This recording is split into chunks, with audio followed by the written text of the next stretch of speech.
வாழ்க்கையின் வேர்களோ மிக ரகசியமானது. ரகசியம் காண்பதே நம் அவசியமானது. தேடல் உள்ள உயிர்களுக்கே தினமும் பசி இருக்கும்.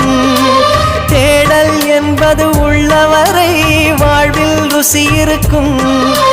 பாடல் போல தேடல் கூட ஒரு சுகமே. இசை பாடி வரும் இளம் காற்றுக்கு உருவமில்லை. காற்றலை இல்லை என்றால் ஒரு பாட்டொலி கேட்பதில்லை. ஒரு கானம் வருகையில் உள்ளம் கொள்ளை போகுதே. ஆனால் காற்றின் முகவரி கண்கள் அறிவதில்லையே. இந்த வாழ்க்கையே ஒரு தேடல் தான். அதை தேடி தேடி தேடும் மனது தொலைகிறதே.